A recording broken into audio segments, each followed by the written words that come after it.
காதலில் நீங்கள் வெற்றி பெறணும் அப்படின்னா நீங்கள் ஒரு காதலின் ரூபமாக நீங்கள் மாறணும். அது பிறப்பிலிருந்தோ, அதாவது இந்த பிறப்பிலிருந்தோ அல்லது பல பிறவிகளில் இருந்தோ நீங்கள் ஒரு காதலின் ஜுவாலையாக, ஒரு காதலின் அக்னியாக நீங்கள் உங்களை நீங்களே அனுபவம் செய்துக்கும். அப்போ அப்படி செய்தால் உங்களுக்கு காதல் எளிதாக கைகூடும். அப்போ இந்த உலகத்தில் காதல் செய்யக்கூடியவங்களாம் பாருங்கள், தன்னுடைய வாழ்க்கையை காதலுக்காகவே அர்ப்பணம் பண்ணியிருப்பாங்க. அவங்க தன்னை ஒரு காதலனாக, காதலியாக உணர்ந்து காதல் வாழ்க்கையை வாழ்ந்து அவங்களுடைய பிறப்பின் நோக்கமே காதல் தான்.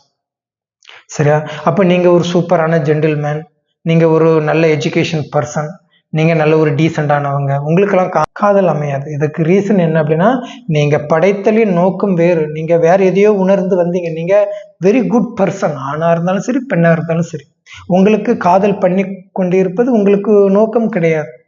ஆனால் திடீர்னு ஒரு ஆண் பெண் கவர்ச்சியில் வரும்போது நீங்கள் திடீர்னு காதல் ரூபமாக மாறணும்னு அது நடக்காது. நீங்கள் எதை வேண்டுமானாலும் ஏமாத்திடலாம், உங்களை நீங்கள் ஏமாற்ற முடியாது, பிரபஞ்சத்தையும் ஏமாற்ற முடியாது. அதனால தான் நிறைய பேருக்கு காதல் ஃபெயிலியர் ஆகுது. அப்போ காதல் கை கூடுறவங்களுக்கு இயற்கையிலே பிறப்பிலேயே அவங்களுக்கு காதலின் ரூபமாகவே இருப்பாங்க. அவங்க என்ன நினைக்கிறாங்களோ அந்த ஆசை நிறைவேறும். இது இப்படிதான் காதல்கள் வெற்றி அடைஞ்சுக்கிட்டு இருக்கு. இதில் நம்ம ஆராய்ச்சி பண்ண வேண்டிய அவசியம் கிடையாது. நீங்கள் படைத்தலின் நோக்கம் எது நடக்குதோ அதை நடத்தி கொள்ளுங்க. நமக்கு வராத ஒரு விஷயத்தை தேடி போய் துன்பப்பட வேண்டாம்.